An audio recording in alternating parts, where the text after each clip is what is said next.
On today's episode of Let's Talk FGO, I'm super loud. Not really. But we will be talking about our thoughts on Setsubun, which is ongoing, but also soon to be over. Gee, funny how that works. And, of course, we are going to do a pregame on Valentines 2020, because that's also happening right away. Stay tuned. I am one of your hosts, Omega. With me, as always, is Lucky. And, in case you didn't know it, we are the Oni Climbers. Everyone, I hope you're enjoying Fate Grand Order, aka 99 Servants Are Drunk All in All.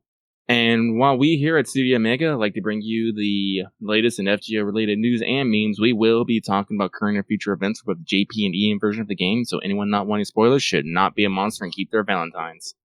Yeah, we're going to talk about that. I got to post, you played yourself earlier while I was writing the show notes. Because I was already planning, I was looking at the timing, and I was like, oh, shoot, I need to make sure today that I, for today's show, I need to make sure that I have the notes set up for the Valentine's pregame. But then it was like, last night, oh, hey, this is coming. I'm like, all right, cool, thanks. But, thanks, yeah, we're here. No, that's a lie. I do not hate it. Mm-hmm. Oh. Wait, Meg, I want to open up my monsters to do the fucking Patreon intro. All right. I was just about to remind everybody that this episode is brought to our patrons like Ahanga Comics, Qua, Jeremy Vasquez, Kali Denton, Nestor Flores, Rogue Robin, Soda424, and Video Giver 75. And that if you like what we do and want to see us do more, you should consider supporting us on Patreon. You can get access to episodes early and lots of other goodies, and it'll really help us out. Thank you for your support. Thank you. I did a lot of arm and hand gestures there that nobody will ever see. Hold on, I'm going to step my mic arm down just a little bit. A little scratchy. That is refreshing. But, yeah, so, we're here, we're starting the show. I have no idea if it'll be long or not, but there's stuff. Probably not. Things. I mean, notes-wise, I haven't written much about Setsubad impressions, but I'm sure we will talk forever about it anyway. We could do that, Did I get my ass kicked by these fucking golems? Probably. What am I? Oh, yeah. It's because I was a dumbass and forgot to K-scope Bunyan into doing an MP, and then she died. Womp womp. It happens a lot. Anyways... let's just go ahead and jump into it and check in with everybody's favorite Kohai, Mash. Senpai! 起きてください. That's right, everybody. It's time for Wake the Fuck Up Senpai, our regular segment for pro tips. Today, it's a simple one. The February exchange will be gears, chains, and fluid. There's your heads up. I gotta tell you, I need those sweet, sweet chains, because, man, Enkidu eats a lot of those. He is literally made of chains. Unlimited chains works. I think it's his third ascension where he eats like 20. Jesus. And I had like 30 of them total. I'm like, ooh, I'm gonna need some more of those. I think that's one of the few mats I don't have oodles and oodles of, so 30 days of chains will be good.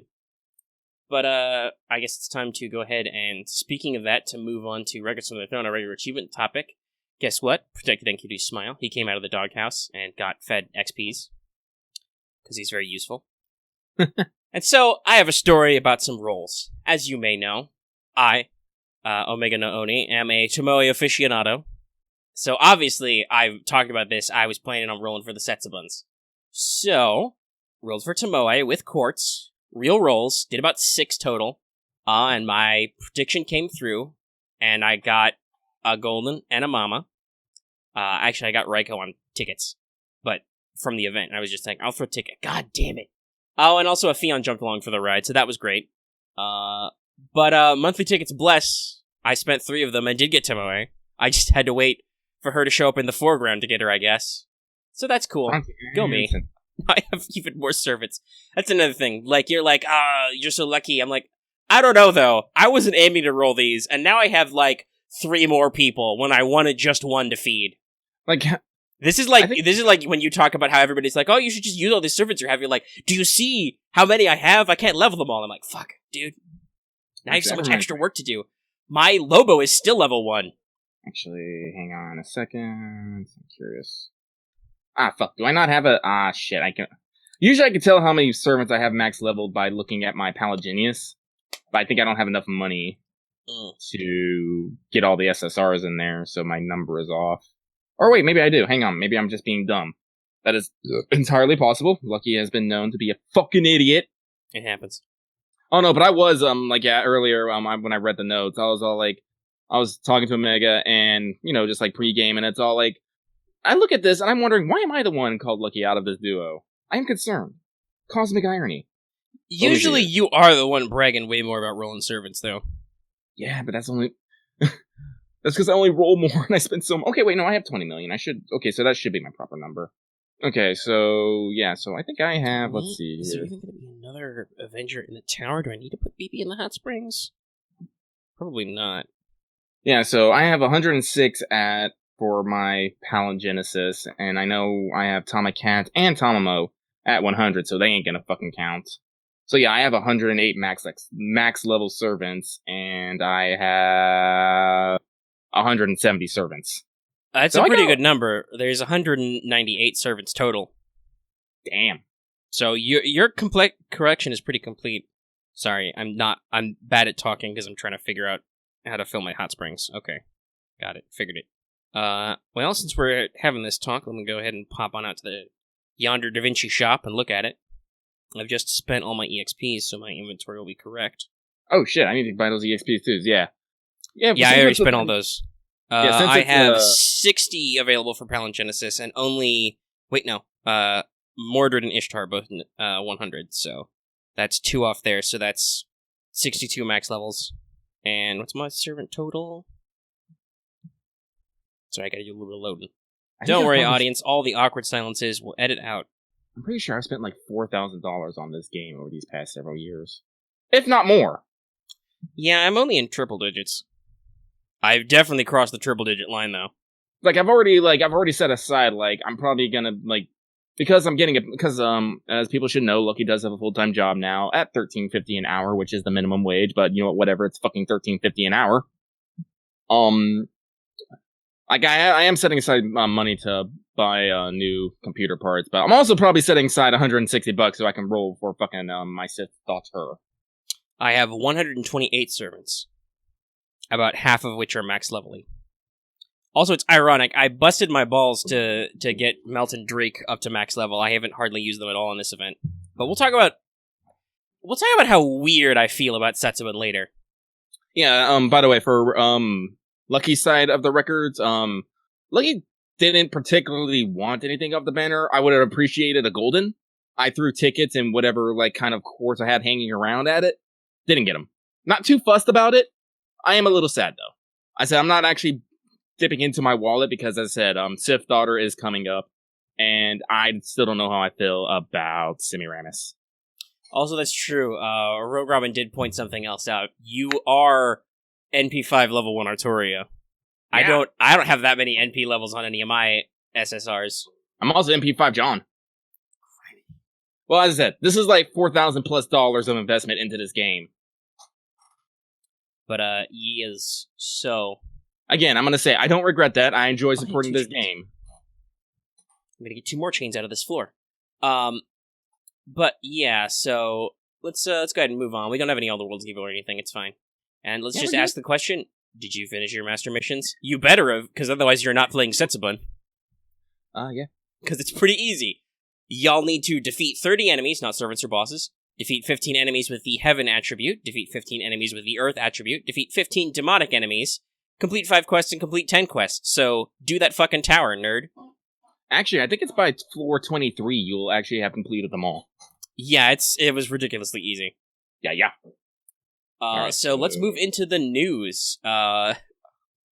Interestingly, I'm gonna have to read the pregame on this. So, Lucky, do you want to read the actual news announcement real quick? Sure. Alright, so in North America, we got Valentines 2020, the Bountiful Chocolate Gardens of Valentines, running February 3rd to February 17th. Valentines is back. Give and get chocolates from your servants. I am super hype. This switches to the Log-Con surprise mechanics, which we'll discuss more later. It also involves a chocolate ladder, building facilities, and exchange store. It's a very busy event. We're also going to have the usual banner shenane, Semiramis on both versions of the banner, with a rolling rate up on all lady SSRs, and only ladies can be rolled on them. Also new CEs. Super excited. Dangerous new CEs. Dangerous! We need a klaxon sound effect. Honestly, Lucky wouldn't get this at all, but I really want to clip the lasso alarm sound effect and just that wooden noise maker. But we could get a klaxon. Well, wait, what was the sound effect again? The wooden noise maker.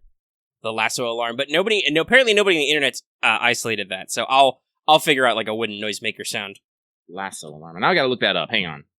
It's from Achievement Hunter. They do Halo's legendary All Skulls on runs, and I don't know why, but for some reason they just decided, because they're really long videos, to just sound the lasso alarm.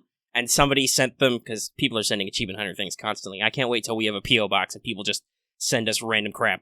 No, wait, story time. I still have to talk about this because people are amazing. Okay, go for it. I was just faffing. Personally, the episode is already won for me. I got you to say Shenane. It's not that hard, I'm black. Actually, I'm gonna take a picture of this. Because, actually, if I pull up my fucking phone, I wonder if this is actually gonna show up on this stream. But, so, we have a bunch of cool people. Oh, that is horrible lighting. Hang on. Camera! There we go. So, we have a robust community. Community of mostly pretty cool people. They're all pretty cool, but sometimes they get on my goddamn nerves. God damn it. I can't think of the photo. Yeah. I'm trying to hold. Okay, let me just put it on the fucking keyboard. What the fuck ever. Cha-ching!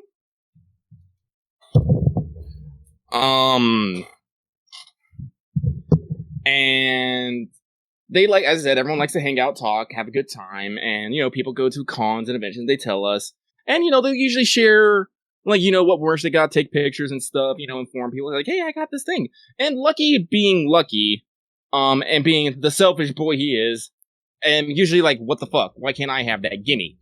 And someone actually said, oh, okay, I'll get you one.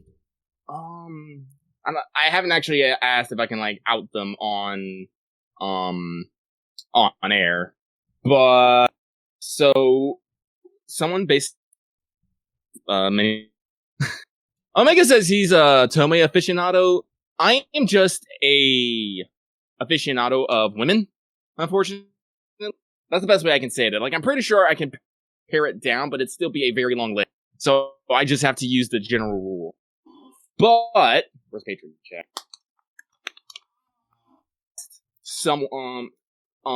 I said, someone got an Adelante print, and they showed it. I was like, what? That's super fucking cool. Like, gimme. And they said, okay, hang on, I'll go get you one too. And I was all like, wait. Because, as I like to say, like, I don't mind people giving me things. Like, whether it be money, gifts, stuff, or whatever, but I'm always gonna double check to make sure. I'm always gonna be like, wait, stop. Are you sure? Are you for real right now? Are you for real? Okay, well, if you say yes again, I'll be like, alright, cool. I said, Lucky's selfish. It's like, I always give people the chance to back out, but once you, like, cross that line, it's like, nope, gimme. And for the longest time, they had a bunch of stuff going on, because this was like a while ago. I think they actually left the community. I'm not sure. And I haven't seen them posting at all. But they contacted me like, hey, man, sorry it's been taking so long. I thought, you know, stuff happened, blah, blah, blah. And I was like, no, man, it's all cool, man. I wasn't expecting much. I don't think really. You know, I appreciate the thought. And I was like, no, I'm going to send it. Send me your address. I was like, you know, this is Fry squinting eyes, you know, debating. And I was like, well, fucking whatever. I'm moving in like a month. So I sent it, and like a week later, it fucking showed up. And I'm gonna post it in our Discord, Patreon Chateau, as soon as there we go. I'm posting it. It's loading! Okay, my picture doesn't fucking want one thing. Yeah, Discord is being really weird right now. Like, you actually broke up a little in there, but I think most of the gist of what you were saying, the important parts of your story came through. And yeah. Discord is loading images weirdly. Okay, there it is. It loaded up. And this print showed up. And I'm like, this is fucking amazing! There it is. And yeah, download. And so I am like super happy that someone in our community likes me enough that they would go, I think they actually had to go trade something away to get a second one, like another print or something in some sort of secret economy that I don't know about. And got me that, and they just sent it to me. And I was just like, I was honestly flabbergasted, because Lucky's a pessimist. Like, I will hope the best, but I will always expect the worst. So I was always just like, if it doesn't show up, it doesn't show up. But it showed up, and now I'm like, I don't know how that came out of the mic. I'm sorry. Hold on, let me look at the sound wave. It happened. I wasn't thinking. I'm sorry. Yeah, So- the people listening live, they think you blew out. You did not in the raw audio, buddy. I got that. That came through to me. Great. But I am every day I'm grateful that I have people who like in the community, like just in the Discord community too, I can act like a complete and utter Terran and most people will laugh it off or whatever. Most of them. And people are sending me things like, as I said, like someone has donated like a full like 80 spin, someone's given me a fucking print. I'm just all like, why are you people so nice to me? Why? Ugh. So if you're still listening to this, you know who you are. Thank you so much. I am totally framing this. I'm gonna put it up, and it's gonna be great. I love it. All right. Okay, that's my story time over. What were we talking about again? The fact that we need an alarm for the zone of danger. Oh yeah, we need an alarm for the zone of danger, and Achievement Hunter had someone send them because they have a PO box, and we need a PO box. Yeah. Okay. And then you were like, but wait, I actually got a thing. Yeah. I'm like, cool story, bro. Yeah, honestly, like I was thinking about this when you mentioned how everybody in the community, it's because it's also, I mean, the way to put this is that nobody in our community is clean. Everybody has a few things they like to say. We were joking about how we need to build a book of quotes. So use Turn back on the stream. Oh wait, it was already turned back on. Whatever. So that was news. There are going to be a couple JP streams, but they're later, so whatever. We'll get to them when we get to them. It's not going to be anything brand new because they still got a few days left in Amazon S.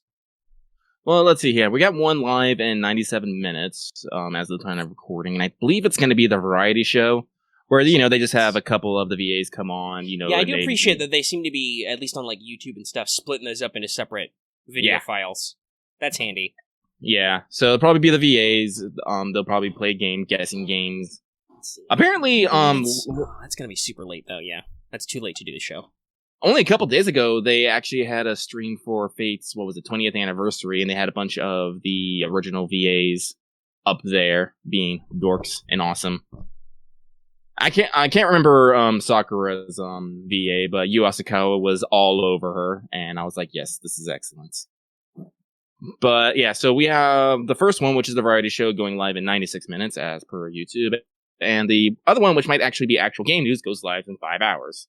I don't know. You might still be up. It says 10:30 p.m. here, so I'll be like 1:30 in the morning for you. I'll probably be awake. It's just too late to record the show.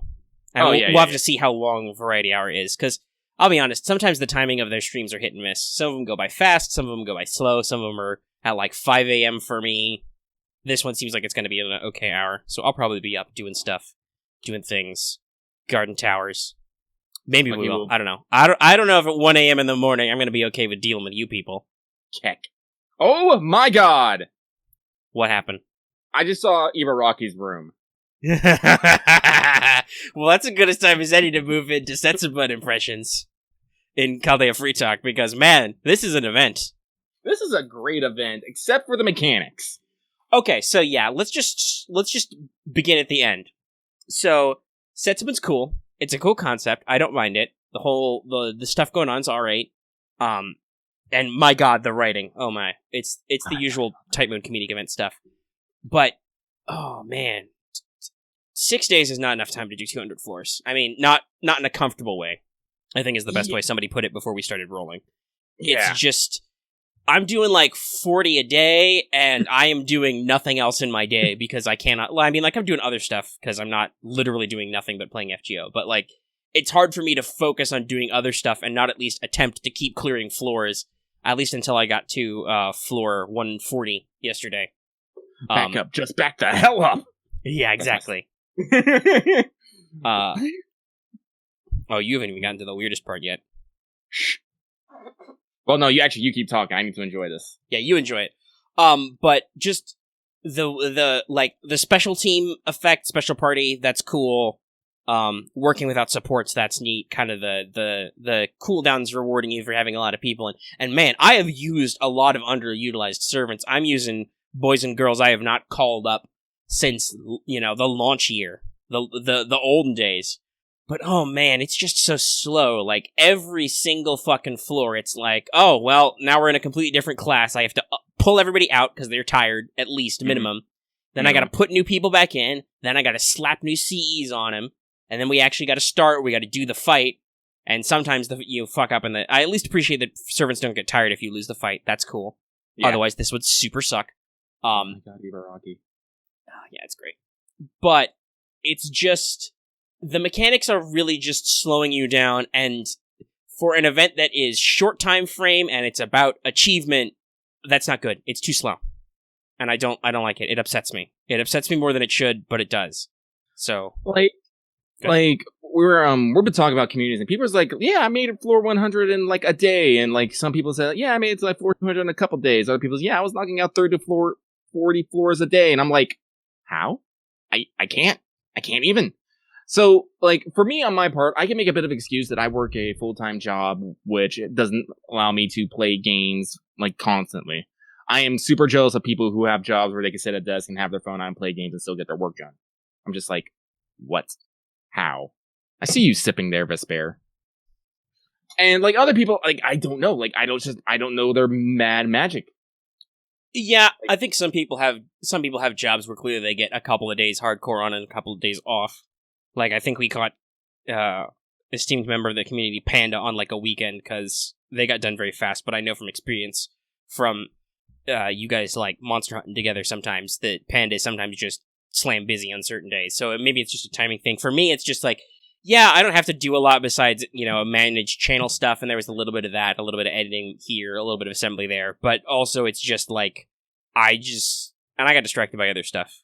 We'll talk about stuff on What's Up, but just, like, in general, I could not focus on not clearing floors, and I did do 40 a day, but like I said, I haven't played any other video games. I don't really watch a lot anyway, but, like, I haven't, like, focused on watching anime or anything, catching up. I haven't read any books or anything. It was just FGO. Oh shit, my phone's, down to, like, 70% or something. Let me go throw it in. I'll take a shower real quick, or I'll get dinner, whatever, and move on. And it's not super hard, like, especially for those early floors. My god, those early floors were so easy. You don't need fucking anything. Like, I've been cruising with, like, kids who are still in their 40s or 30s, on those floors. It's great. And some of the boss floors require specific setups, which is a little frustrating. But in general, it's just like, assuming we don't get our schedule massaged anywhere, it sounds like Amazon S is going to be a little bit better, because while the cooldown timer is longer, it has more slots, and you can get certain servants to have affinity with different slots, and they've got the full 2 weeks. Now, I've heard some people complain that there's, like, a raid boss somewhere in there halfway through, which, sure, that sounds a little frustrating in a fatigue event, but also I'm just like, hey, at least you got the full 2 weeks, you can take some time with that raid, Yeah. Like, I need to make it to what, like, floor 140 to get all the CEs? Yes, to get all the CEs. That's the final CE. And then 150 is one of the lures. And so I think 200 is one of the lures, and that's it. And there's also a lure in the CQ, which you unlock at floor 100. But, gonna be honest, you're really gonna want that, the max limit break CE for that, so you can do max damage. Boom, baby. With a Resh, just because that's another thing. The CQ is kind of interesting. I've heard some people say, oh, the CQ was super easy. I did not have that experience at all. It was pretty rough and tumble for me. And I think that's just because there's a lot of variance. Like, hey, if you had an easy time with the CQ, you probably got lucky. Because, I'll spoil a little for you. So it's Tomoe and 2 Scrub Lords. Right. 2 Archer mobs. If you kill the mobs, Tomoe can choose to respawn one of them, and then that first one she respawns will always respawn the second one. Tomoe can randomly assign taunt to one of her schlubs, so you cannot attack her. And I think it's always the front one, but one of her schlubs can slap taunt on your allies, also with buff block. Oh, so you get a taunt and a buff block, and also the middle guy can cause both of his buddies to charge, and they're all archers, so they all have 3 pips. Oh, and Tomoe gets free overcharge levels, so she does, like, 2k damage with her burn plus. It's a little rough. I kind of, like, some people have said that they had good results with, like, a Resh double Merlin. I could see that could kind of work, but you'd have to get in a position where luckily nobody creams all your Merlins before you can get buffs start stacking, because Remember, the thing with buff block is it blocks all buffs that happen in a single instance. And so that can completely just trash your shit. Like, yes, Aresh has a really high debuff immunity thing to trigger, but that's also on her invul, and so you have to be using her invul. Are you using her hard defenses on a turn when Tomoe is not about to drop an NP? No. So I had a lot of frustrations. It took me like 35 turns. I got down to Aresh and Mash. Damn. That's after chewing through, let's see, who was it all? Did I have an AoE? Or did I use a Berserker? I might have used a Berserker to clean up because there's like a wave in front of it. Or not. I don't know. I'd have to think about it. I can look at it because they're my regular EX team. Because luckily you don't have to play by the normal team building rules. I think it might have been double Aresh Jean, and then in the back row was like Tamamo Lancer, because she's NP3 for me, so she slaps pretty hard. And has some stalling techniques and stuff like that, with Mash as the very last. So it was like, oh my god, it's a little rough. Sup? No, I'm just looking at the Drunken Life side body pillows A and B. Yeah, it's hilarious. I'm just a little hoo boy right now. Just yeah. That does. Rogue Robin, weren't you just bragging a little bit earlier? Sorry, looking at the patron chat. Also, I scrolled up and like Vesperian's like, I'll just use an AoE. I'm like, okay. Did you waste CE slots on a K-scope on a challenge quest? I'm just like, that's the thing. Everybody's like, I'll just use a Resh. I'm like, okay, but a Resh still has to generate NP. Hackery. Also, I didn't have any fucking seals. I needed those earlier to beat the floors. Yes, I know, but it takes a while for them to recharge. And I'm not afraid to say that I've bummed out of a few floors occasionally. But yeah, so there's a lot of complexities and a lot of little things that like factors like, oh yeah, you can just like, I thought about asking this. I thought about asking, so am I just supposed to spend 3 seals to have a Resh NP 3 times in a row because I don't have those? Like, and obviously, sure, okay, that works. That's not really team building. But then I have a waiver who's not doing fucking nothing. He's useless. I don't know. It's like I said, like, after playing it a couple times and having to job out, I basically was like, so I'm bringing Jean for team invul and to debuff clear, because this is the worst thing about this. I cannot bring, in my mind, I was like, I cannot bring regular supports because they're just going to get buff blocked or taunted and die, or are going to get set on fire or something dumb. They're going to die immediately and be worthless to me. Alright, I'm back. Ghosting, sorry. That's okay. Yeah. I was just rambling to people about the stuff. Yeah, like, as I said, like honestly, I think an appropriate time would have been just like they're doing to Amazonas, back up 2 weeks. Yeah. Because, as I said, people have their strats and anything. Lucky, Robin. I'm sorry. It's just everybody who's I've run into everybody who says they had an easy time with the CQ. They just got lucky with RNG. Like, Tomoe did not summon a bunch of ads because she doesn't have to do that all the time, or they did not get taunted a lot. And I'm just like, okay, well, good for you. Oh shit, she has more. Fuck. Oh yeah, Loth, that's my experience. It's a little rough. It can be a little rumbly in the jungly. Fuck. Sorry. Is that a good fuck or a bad fuck? A bad fuck. I wasn't looking at the goddamn remaining. I wasn't thinking about it. Let's see here. Shit, I might actually have to go for a full team with this then. So that's one thing I at least have not had to do, is I've never had to actually use all 6 slots. There are probably some times when I could have, but I managed to wiggle it through. Kiara, go again! It really depends, though. Like, against AoEs, that's usually when you have to, like, revive or something done. And you get fucked. Oh, no, Rogue Robin. She can do that anytime, so anytime she chooses to respawn, that one guy can just, as his skill roll, decide to put taunt on one of your servants and buff block them. Like, that's just a thing he can decide to do. Same with reviving her allies. So, yeah, it's all just... That's why I say I don't like the CQ very much, because it's all RNG. Like, somebody could have a perfectly easy experience. They just, spam AoEs, clear out the 2 guys, and then just punch Tomoe before she decides to summon her buddies back. Or it could just be, they do nothing but spam taunts and summon allies, and all that stuff, and the team charge up, and just, you get crushed. Oh! No, stop! Fuck! He's getting slapped. How can she slap? Uh, Oh, man, we'd have Shiba punch these guys. okay, Shiba, okay. solid investment. Real fun at this. But yeah, so let's see. That's about plan. 10 minutes, I think, about complaining about Setsubun. Yeah. Okay, so With that all out of the way, though, in general, and Lucky will probably maybe hit floor 100 while we're talking about this, or not. I don't know. I'm working on it. No, what are you doing? Oh shit, you're healing people. Stop that! Oh, I fucked up. By the way, Lucky, you're not streaming right now, but your audio is coming through your microphone a little bit. Oh, that's because I'm fucking not streaming. Hang on. Rip up.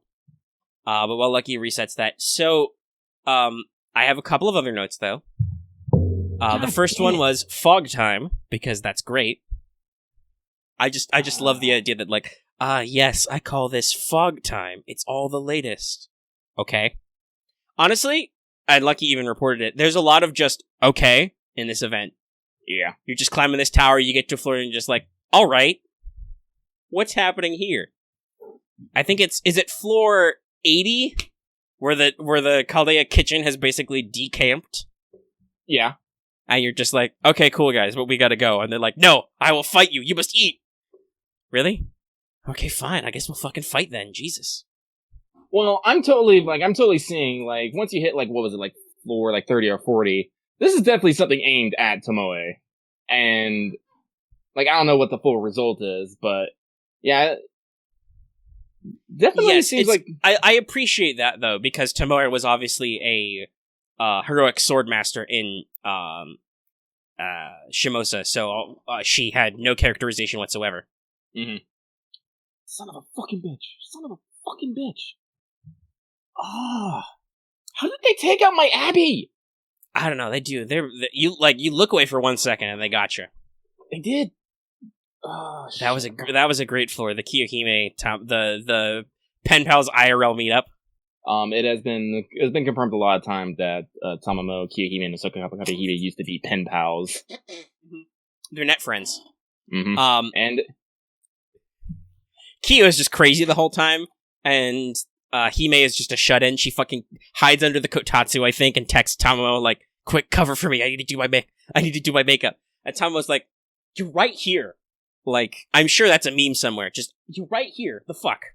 I think that's one of those stereotypes of the shy friend who's just hiding and the outward friend. And then she comes back in a different ascension later. That's her and Hime she's just mode. Oh, hi, I'm here. And Tomoe's just Tamo's just it's interesting when you have an event sequence or an event story chapter where Tamamo is the sane one. She is the most balanced in that team. There's so many good jokes. Like Tamamo says, I don't even have to look behind me to know that Kiyohime's fired up right now as Kiyohime's sprite just lurks over her shoulder. They did a lot of good stuff with the sprites and shit. Yeah, Tamamo leans in to stare at Kiyo. Just squint. Just a squint. And it's yeah, you're dead ass drunk. Then I'm like, Kiyo, aren't you fucking 14? What the fuck? It's Japan. It's not America's the only one who's really weird about alcohol. Everywhere else it's just fucking drink, dude. Or that while she's drunk, Kiyohime just bursts out about it would be wonderful if we called our child Shinhime. It's a mixture of our two names, and everybody just stops. Are you okay?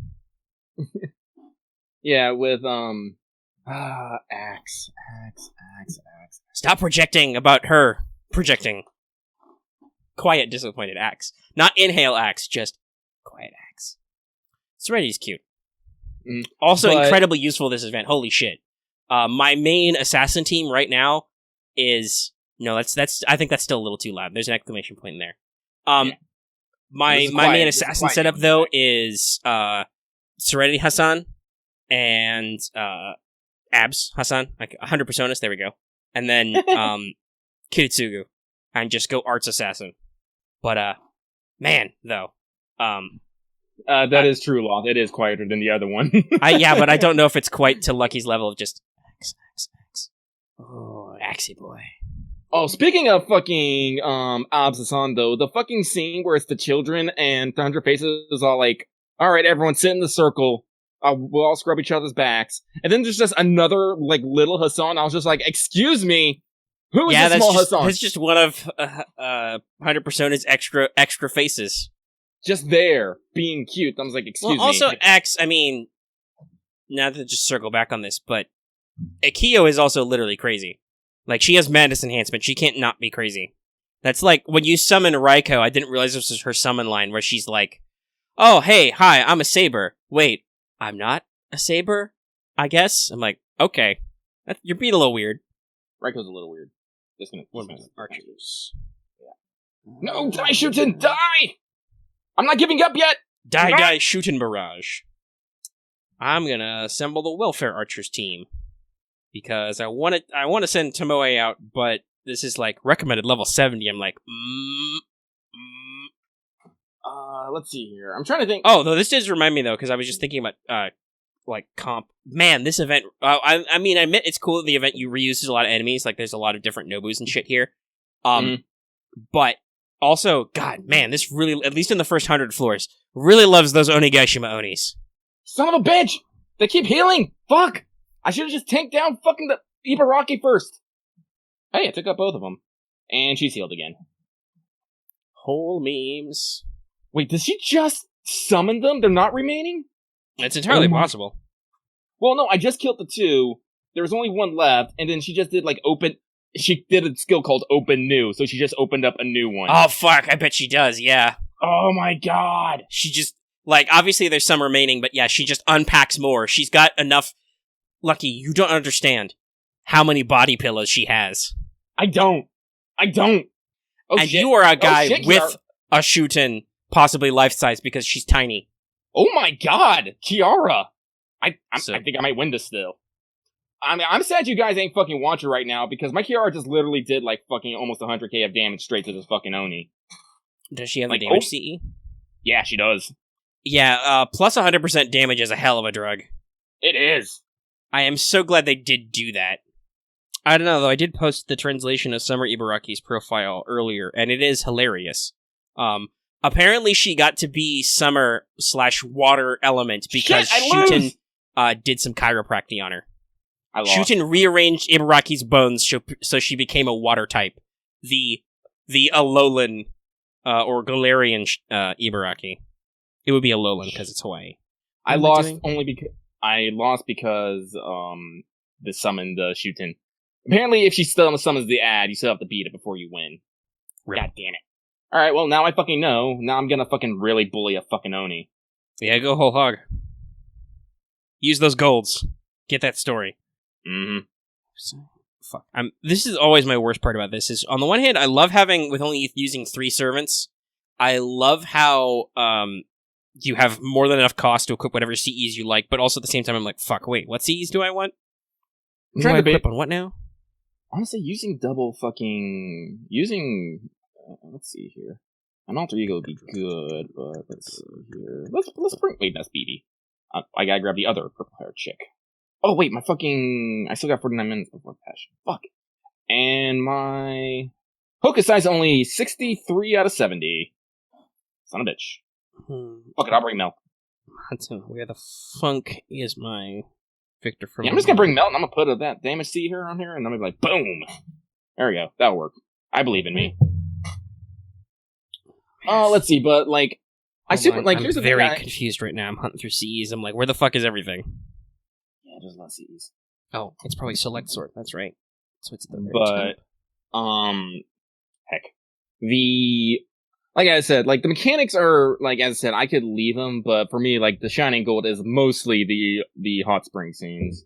Just yes, because every 10 floors you have both the. You have the story, and then you have the meanwhile with the fucking bucket drop. Meanwhile, and it just goes to show those guys who are hanging out in the hot springs, including the steeds. Oh my fucking god! Yeah, there's one chapter that's just everybody's horses, and then Lubu at the end. I'm just like, because among men, Lubu; among horses, red hair. Mm-hmm. I still can't find my fucking Victor from the Moon. Where did it go? There's another ending. Well, It's like Axe. You ask. Axe actually asked this. I'm gonna read this on. For floor climbing, why shift between CEs? I guess that's just me. It's because not everyone has the same CEs, Axe. It's well, and also I just hit clear all. Like I just reset to blank and start over. Because I like you said, I don't know what my setup is going into each floor. There it is. It's level 21. And so, like, me, I have a max limit. I have 2 max limit broken kaleidoscopes. I'm pretty sure that I can just use those in whatever setup. So no, I usually don't have to switch.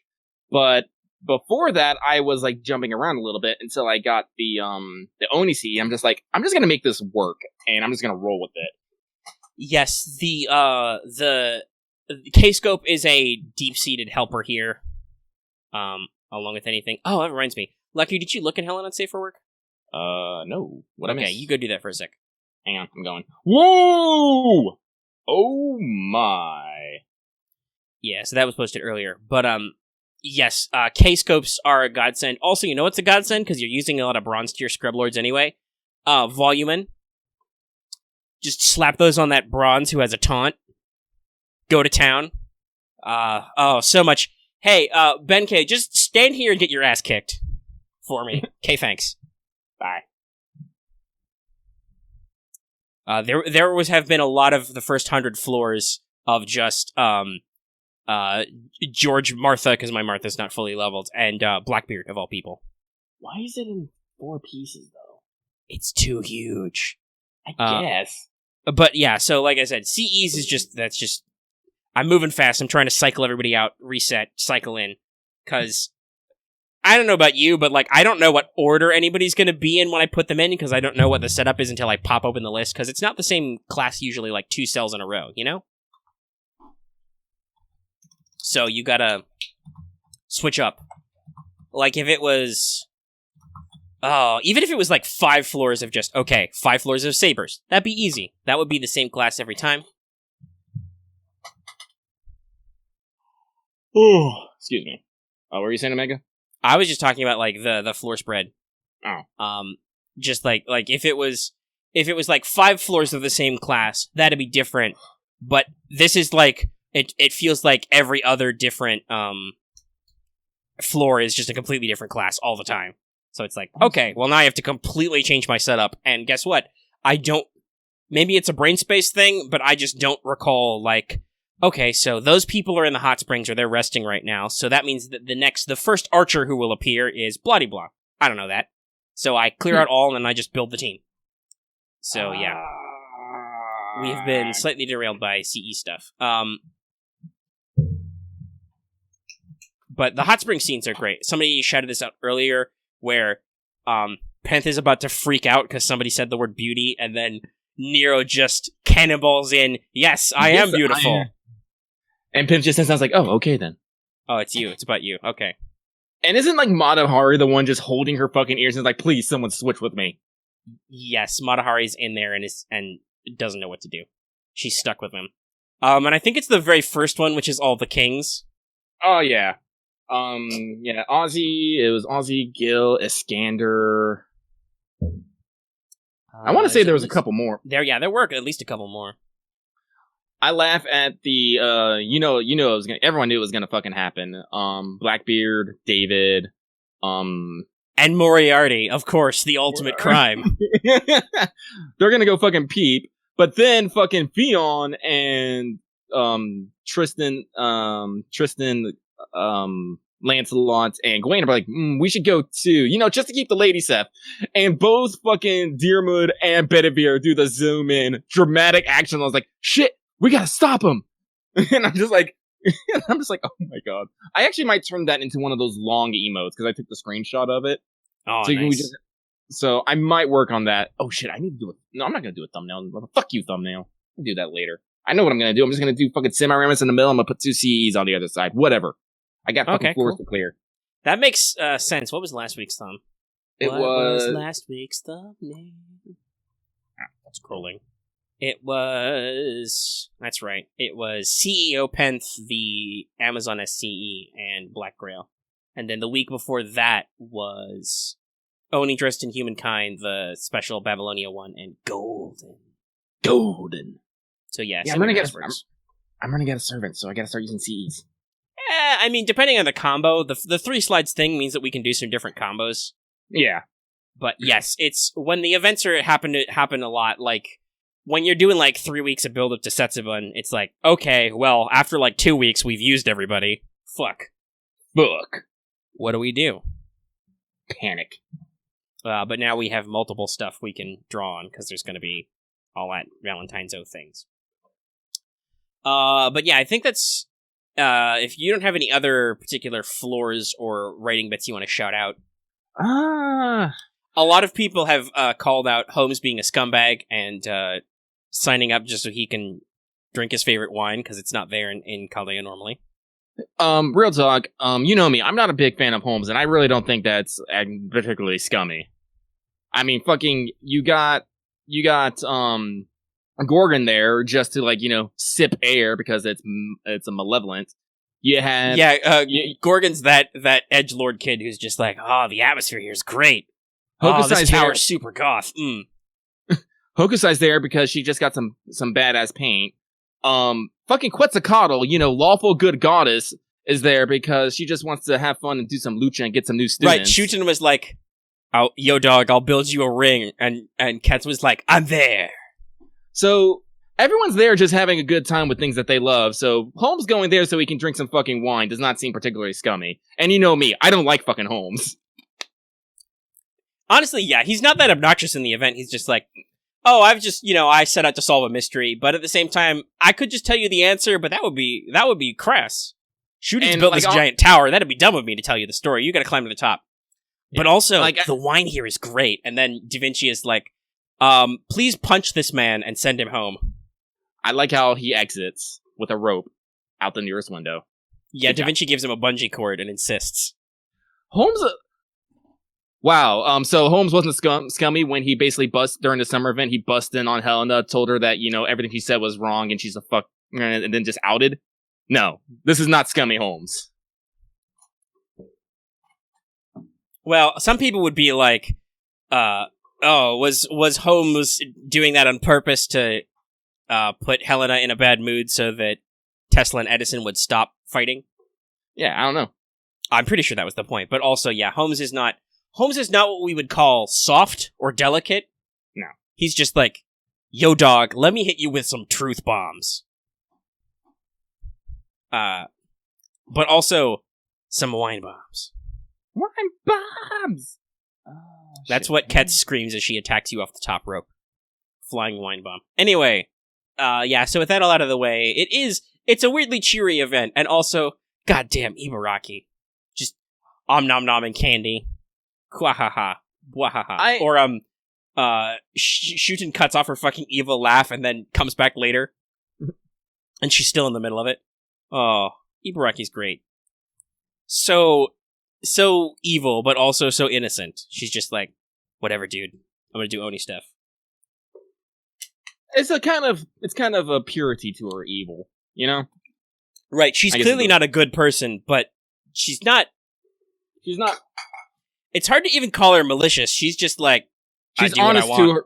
She's completely honest. She's completely honest to her ways. She wants to eat good. She wants to eat good food, hang out with Shuten, and, you know, have a bunch of treasure. She has no... Oh, I know what it is. She has no political machinations. Yeah, that's right. She's just like, yo dog, I'm an Oni bandit. Give me your fucking lunch money. And you're like, now if I don't give her my lunch money, she's gonna fucking eat me. But she's also only asking for my lunch money, ? Yeah. Like, she doesn't have any big plans. She's just like, yo dog, you have food? You got money? You got women? Give me your shit. Give me your shit, nerd. Wow, Melt just fucking ended Ibaraki. Holy fucking shit. Melt will do that. Oh, no. I got a pictures taken moments before disaster moment right here, because I did Santa Altera's NP, and so I have 3 assassins worth of 100%, 3 archers worth of 100% cards. Oof. And there's only one enemy left. Hey, Nobu, get rid of that guy. Don't even have to do her special wait up. I like how Lotha put this Melt killed Ibaraki because she's a fire type right now, not a water type. Correct. No, Melt is water. She's literally water.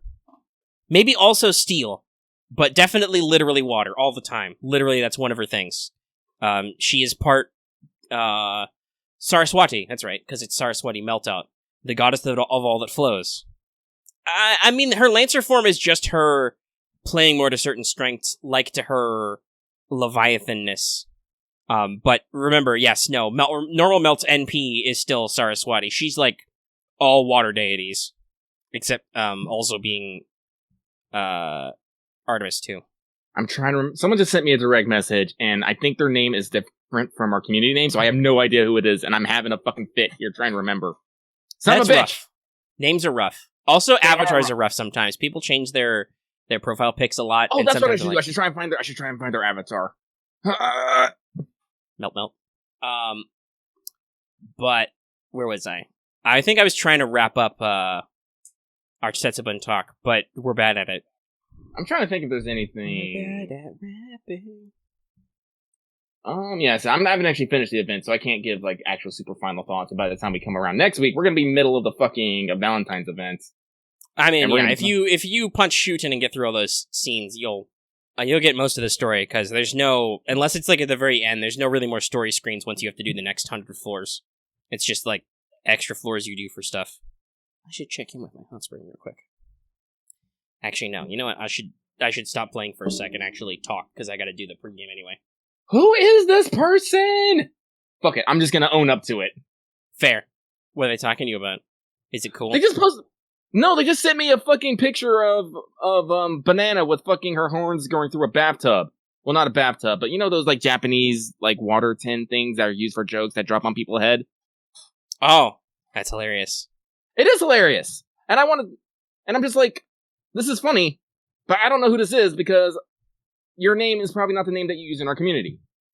Actually, I'm reminded of a game called New Phone Who Dis, which is kind of awful, but also kind of funny. It's like Cards Against Humanity, but with text responses. We should play more games with the community. Anyway! I'm just gonna yell, who is this again? Fuck it. This is funny, by the way. Okay. Sorry, I'm a little distracted you. A little sleep-a-doo. What's our time at? We're about an hour in. I know who it is now. He figured it out. The mystery's solved. It's funny because the person that it actually is, I actually changed their name and they just fucking kept it because it was funny. It was fucking Bread Harry. It was Bread Boozle, the Bread Herring. Right, because we were Bread Boozled. Yeah. Okay. What was I? Valentine's pregame. That's right. That's what we're doing here. I'm sorry, I'm distracting. A lot of this will edit down. I'm also terrible. I'm trying to clear more floors. I just talked about my floor anxiety. It's still there. I'm going to put my phone away for now. I'm going to throw it over there. I'm going to read the Valentine's 2020 pregame. Because when I wrote 2020, I didn't know what the thing was called. Something Bountiful Chocolate Gardens. Yeah. Okay. Y'all ready for the pregame? No. Alright, Lucky's not ready. Pack it up. We got to go home. Bye. Close it down. Boo. No. Because ready or not, Valentine's is happening, Lucky. It's gonna happen. Alright. Valentine's returns. Get or give chocolate from your servants. But now we're going industrial up in this bitch. We're gonna mass-produce chocolate in a factory. We're not just gonna punch chocolate monsters for coins. Never mind that didn't really make any fucking sense. Basically, Semiramis is gonna open the hanging factory of chocolate. You do quests, you produce more chocolate, which gives you certain rewards a la a points ladder. It's basically what it is. The more chocolate you produce, the more goodies you get, okay? Simple. In addition to producing chocolate, you will obtain normal currency drops, fancy sugar, mystic milk, and cuckoo cocoa, which I immediately put puffs there. You use these to spend in the store. You also get special item Flavor Boost, which is very suspicious looking. It's like a little pink bottle. I'm like, but you spend it to upgrade your chocolate facilities to get more points. So, like, I think it's a multiplier-based system. It's time for the hot spring scene. Yay!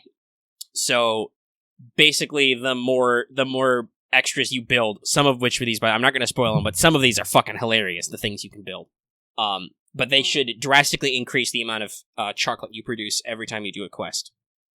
So, to obtain a servant's chocolate, or their Valentine's gift in general, because dudes usually give return gifts because you give them the chocolate. Anyway, you know what I mean. You must either acquire a lock-on chocolate or a surprise chocolate. So, lock-on chocolates let you pick the specific servant you own or have owned. I believe it's any servant you've previously summoned. So, if you're some horrible monster, you can still get 100% completion. Or, actually, okay, I should say this, but you only get like 10 lock-ons, okay? So, spend them wisely. Surprise picks randomly from your available list, but luckily, there is 188 of them, so somehow, if you owned literally every servant in the game and didn't have their chocolates from previous years, you'd still be fine if you do all the points, which shouldn't be too hard. So yeah, expect a lot of spending surprise chocos and getting random Valentines. Fun fact, Valentine CEs grant a bonus to flavor boost drops. That means if you deleted a previous year's Valentine CEs, you played yourself. Not only do you have to get those CEs again anyway randomly, but also, they were bonus CEs. Joke's on you, nerds.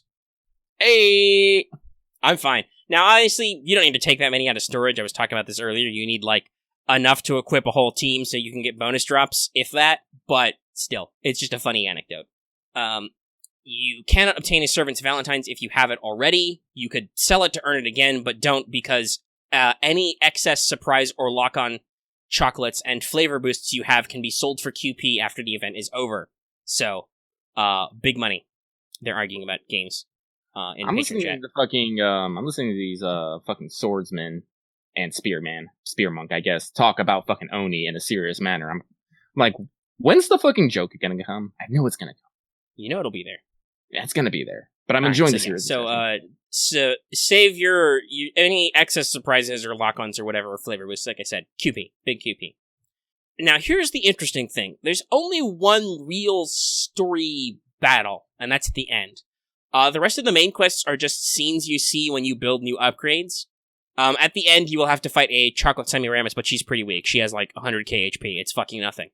Completing all the main quests will net you a free copy of the 3-star CE, which is Kirky and Medea Lily, a Holy Grail, and Mash's new Valentines. That's right, I believe it's a brand new one. The almond one. Also, on the shop screen, keep an eye out for Dove reports as you unlock new facilities for trivia. That's right, these are your little fucking pigeon tweets that will appear. Be sure to pay attention to them, because I remember reading from translations of a lot of them. They're super fucking funny. But, yeah. That's some solid stuff. Oh, I want a golden. God damn it. I'm in the second half of the scene now. Mm-hmm. So, the real driving force here is going to be your free quests, which thankfully are all monoclass.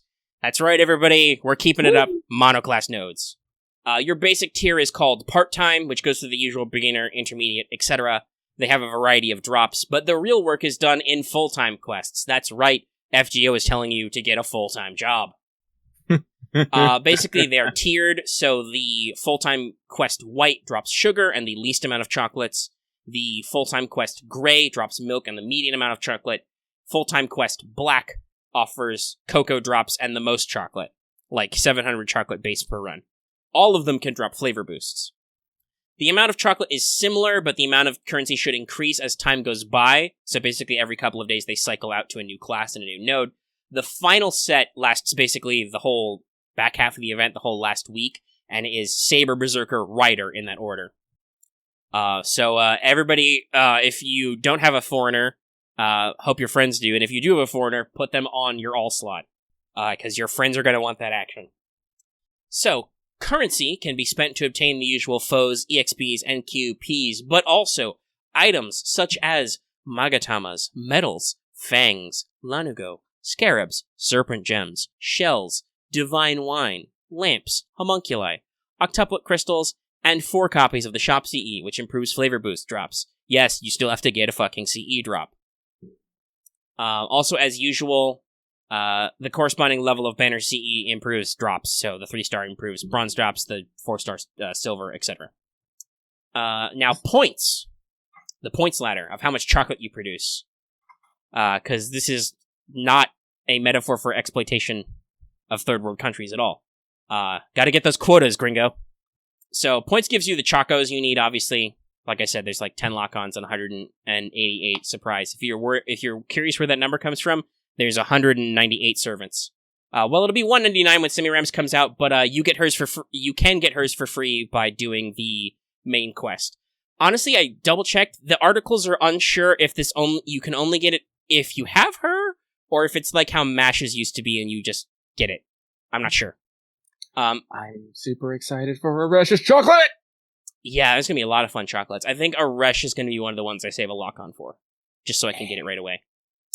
But the points ladder contains MPs, FP, QP, apples, even more EXPs. 5 tickets, more foes, flavor boosts. So many flavor boosts, dude. But also items such as stakes, stingers, pages, gears, feathers, grease, bloodstones, horns, spirit roots, gallstones, and 2 lures. Someone clip me out so many flavor boosts, dude. I need that for reasons. I'm not going to do it. I'm not going to do it. Oh, and there's a challenge quest for another lore. This one's hilarious. So you're going to fight these chocolate statues, which have break bars. Then when you break them, they pop open to reveal Kiyohime, Nero, Cleo, Maeve, Paracelsus, Jaguarman, and MHXA, and all enemies are healed slightly a little bit. So that's pretty funny. Okay, I was expecting Kyo, but the other ones I'm like, what? I'm pretty sure Paracelsus because he's Paracelsus. I don't know about Jaguarman. MHXA makes sense because Valentines. I guess, yeah. They all have funny names that I don't remember right away, so I'm sure it'll be hilarious. Anyway, there's the usual 2 summon banners here, so basically Semiramis is on raid up all the time on both of them, with accompanying rotations of female SSRs. There are a lot, so I'm not listing the entire raid up schedule. Read, nerds. Okay, actually, real quick. I was looking at it earlier. I didn't see MHX Alter on it. Does she have a separate banner coming up or something? This is my final note. She should have a separate rerun banner because she's limited, which will occur probably about a week in, which is its own thing because you can also get last year's CEs on that one. So if you're not super keen about Semiramis but are really keen about MHXA, like some people are, you're going to want to wait a week. But gotcha CEs. Gotcha CEs! There are 5 tickets in the points banner, though.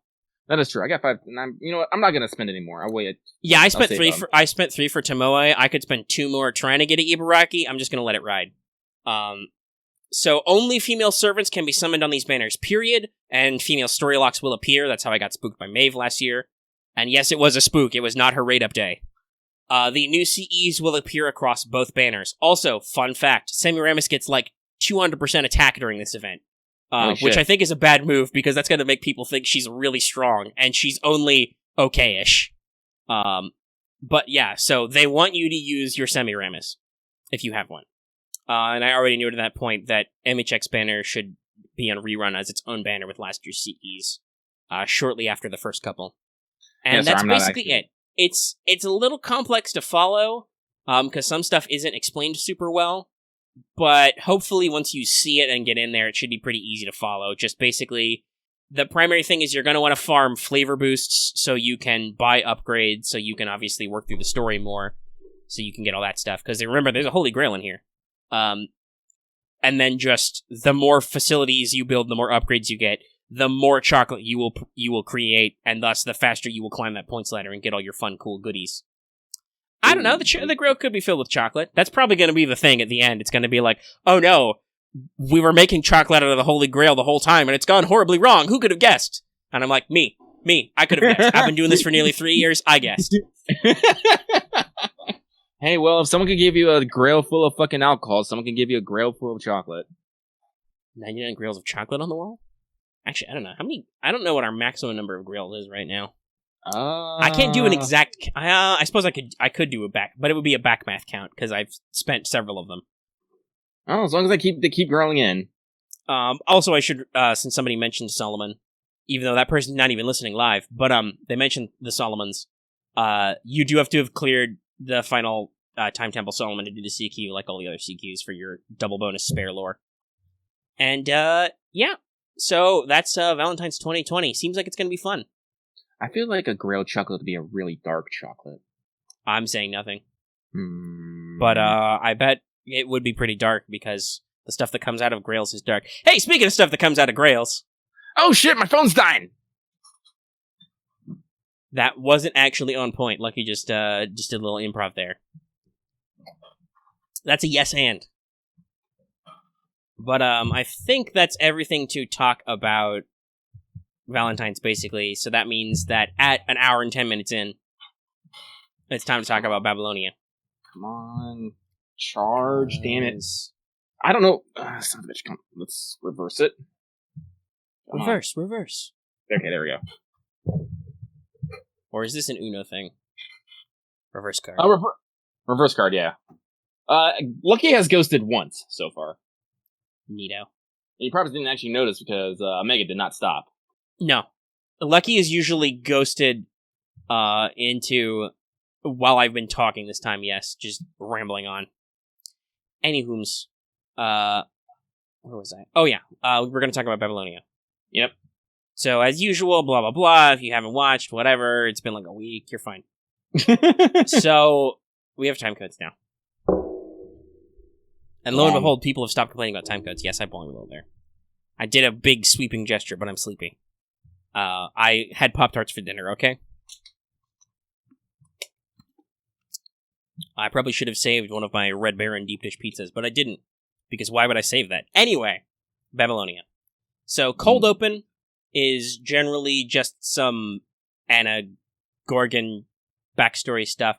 I gotta be honest, this cold open was a little confusing for me, because thematically I understood what they were going for, but also I was like, okay, so we've got clearly references to, like, Anna thinking about all the people she knew, but then also we see Gorgon in it. We also, I believe, see normal-sized Gorgon, at least from the perspective.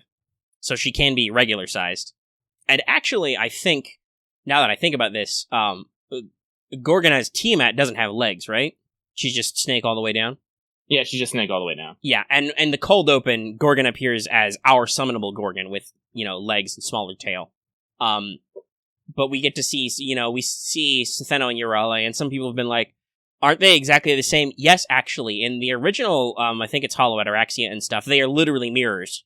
I think just for FGO, they changed their sprites a little so Urale looks slightly different. They're supposed to be, like, freakishly identical. That's why they refer to themselves as we. Yeah. So that's not an animation error, that's just FGO is trying not to make you want to kill yourself. Yeah. So it made them even more different. But there's some flashbacks. We get to see Pandemonium, Kestis Gorgon at the end there, her true Gorgon form. Like, honestly, like, this, if you've done the Gorgon, fucking interlude, you'll probably recognize actually a lot of these scenes, because a lot of it, actually one scene in particular actually is almost a direct shot from the interlude, the shot where, it's Pandemonium Cestus Gorgon overlooking the sisters. Mm-hmm. I was like, I remember that from the interlude, and I was like, ooh. I believe that is a callback shot to a CG in probably Hollow Ataraxia too. So really? There's like multiple levels of references here. But yeah, this is just mostly news for people who don't know about Medusa and Fate, basically. Well, I don't know Hollow Ataraxia, but you're familiar with her background stuff from FGO and other stuff, so you've seen at least homages to that scene. Mm-hmm. Also, beginning the fact that this episode is not here to help you sleep at night, there is a shot where giant oogle gooble cancer Gorgon is just munching on her sisters, and I'm just like, this is uncomfortable. And Babylonia is like, hold my beer. It is a non-stop riot today. Anyway, that's the cold open. You get some Gorgon stuff. We go into the fight. It goes pretty fast. There's some fun stuff in here. Mash blocks something and doesn't fall over, which is cool. Anna shoots I-beams. Ishtar shoots some stuff, but it's mostly useless. Merlin clearly used illusion to gain invincible, because that's the only way he could stop that giant snake face from eating him. Anna gets a little beat up, but won't give up, because she's kind of mad at Gorgon. She's like, Gorgon the fuck. You're me, I'm you. It's like Persona 4 up in here, and you're being a dumbass. Stop being a dumbass, me. The only thing that I think is really important about the fight, which actually goes by very quick, you would not be, like, you think this is the big climax, you'd probably be quite surprised when you're only like 10 minutes into the episode, or not even actually, more like 5 probably. And it's like, oh, is the fight over? Huh, funny. But, there is an interesting point here. So, in the anime, Merlin explicitly calls Anna's scythe Harpy. Now, this is interesting, because this has actually been a subject of debate in the greater FGO sphere. There's been some back and forth here, and it is to my understanding from commentary and reading translations of the profile and stuff that, at least as far as FGO Mats was concerned, the scythe is not supposed to be Harpy, because that's a thing that's held by Perseus. It would be really weird if Medusa had her own murder weapon. But in the anime, it's explicitly Harpy, so I'm like, that's interesting. That's to be fair, because Perseus also basically took Pegasus, like, from her, when Perseus beheaded her, literally Pegasus sprang forth from that. Also, her son, I can't remember how it's fucking spelled, also sprang forth. Yeah. He was a giant. He was cool. Also, funnily enough, that's Gorgon's Bun CE, and it looks like a golden egg with another Gorgon in it, so there may be more Medusa faces, kids. Nasu just can't be stopped. No. So, like, as I said, like, what they might be doing is they just might be attaching all, like, aspects of Medusa's myth to Medusa. Yeah, basically. So, yeah. It's an interesting thing, but yes, they explicitly say that her scythe can kill immortals, and Merlin in the anime calls it Harpy explicitly. With the full pronunciation, so you know, it's not like a translation thing. It's a really dramatic scene. For some reason, the floor explodes. Gorgon is, like, cracking, and they both fall in. Anna is gets a little teary farewell, and then falls in. Then Kingu pops in, and he's like, Kingu's a little butthurt, but only a little bit. We learned that, the Grail wasn't in Gorgon. Where could the Grail be? Oh, it's in Kingu. He's like, when I wasn't with her, she didn't have the Grail's protection. She just had Tiamat's authority. Marlon gets a sudden case of incurable cough of death. He gets the blood from mouth. And this is where we basically get the big Act 2 reveal. Right, this is the turn, where it's like, so Merlin knew this all along, or at least that Tiamat was involved, because he basically bound her up in her dream so she wouldn't wake up for real. And, you know, Kingu always planned for there to be resonance to break it, because the plan required that Tiamat wake up for real, for reasons. But also he did want to, he was a little soft on Gorgon. He was like, I want to help her get her wish to eat everybody. That's cool. That's a cool wish. I'm gonna help her out. It's kind of sad she's dead, but whatever. It doesn't stop my plans. It's one of the classic you can't thwart stage 1. Yeah. Basically they were boned no matter what they did. I guess unless they also like, if they had realized that Kingu was the most important and got rid of him and then got rid of Gorgon, maybe. I don't know though. I don't know. It's confusing. We'll talk more about Kingu stuff later. But basically he drops the whole thing. And then everybody starts freaking out, alarms start going off, magical responses start flowing out there. There's a great shot of just the sea of life rising in the ocean. Chaldea freaks out, parts of Sheba are breaking down. It's bad. It's bad news bears. The dramatic music plays. We smash cut back to Uruk. Well, first we get a little bit of an observation scene, so you know they're coming. But basically, we smash back to Uruk, and we're in the second half of the episode, I think. And I believe we could just summarize, we don't need to talk about it, they'll just tell you the whole back half of the episode is just, Lamus are dicks. That's it. That's all you need. We're done. There's some more stuff. There's actually some very important exposition from Gil, but you could summarize the back half of the episode as, man, Lamus are dicks. So, I'm gonna pause, we're gonna talk about a technical note here. So, for those of you who watched the episode, you probably recognize that the Lamus are speaking a lot of gibberish like they did in the I keep forgetting, in the Singularity itself, the game Singularity. For us, they rendered it as just rando text. But I believe in both Japanese, both spoken and written, it's just what appears to be rando Japanese syllables. Yeah. But basically, I can't remember the exact progress, but basically if you just switch around, because the way Japanese character works is you have to usually switch between symbols when you type, because actually they actually can use English keyboards as well. It's interesting. But basically you just have to switch the characters around to actually find out what they're actually saying. And they actually speak the entire fucking time in regular English. It's just, I don't know if you actually want to hear them talk. Oh no, I'm like, I knew this. I'm like, I don't care. I don't want to know. It's fine. Everything's fine. And inside, like, it's that meme about, you just tell everybody that you're fine, but you're not fine. And I'm like, sounds about right. Yeah. But yeah, so the Lahus are saying stuff, it's just, they're being creepy. Also, another interesting thing is, so there were a couple shots in the fight scene that were like, obvious CG Gorgon is obvious. Most of the Lamus are CG too, but it works because they're freaky.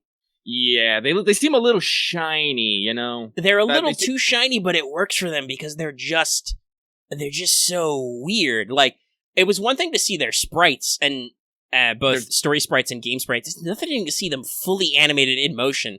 Yeah, like fully 3Ds. Like, see, like, their mouths, how they're just kind of on the top? Yeah. Just full of and teeth, just sideways jabbering.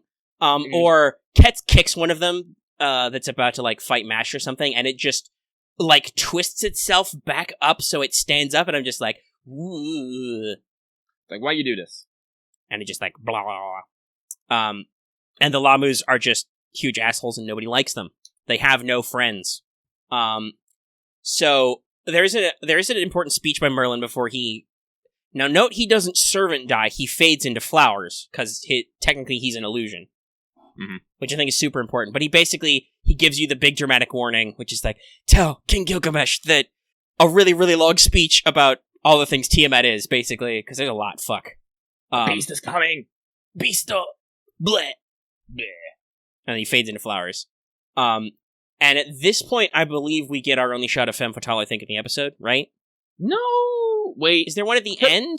There's I one here in the middle, the and it's the ultimate cock block, because she opens her mouth like she's inhaling and then smash cut. And you're like, fuck. Excuse me, Aoyuki noises now! Don't worry, that'll be next episode, I'm sure. Actually, are we getting an episode this week? Do we know yet? Sure. Or is it a recap? I don't know. They might do it as a recap.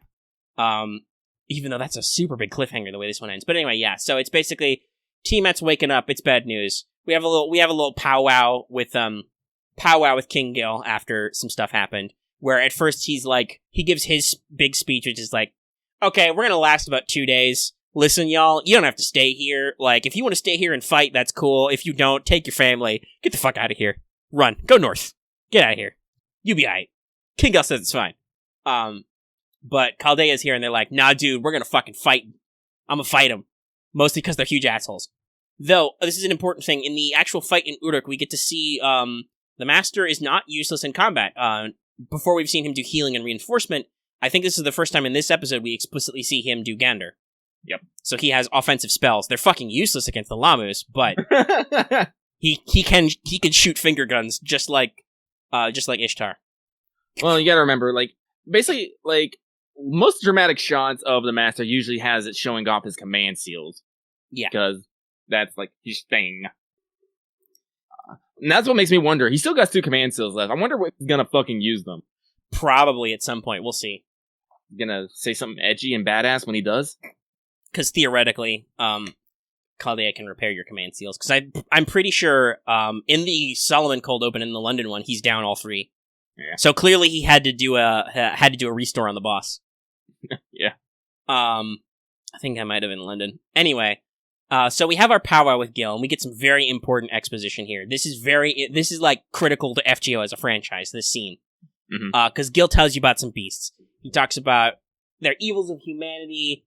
It's really complex. There is a cutaway shot to what is probably primate murder, because it's a weird flowing on fire thing, and I'm like, is this primate murder? Is this Big Foe? Probably.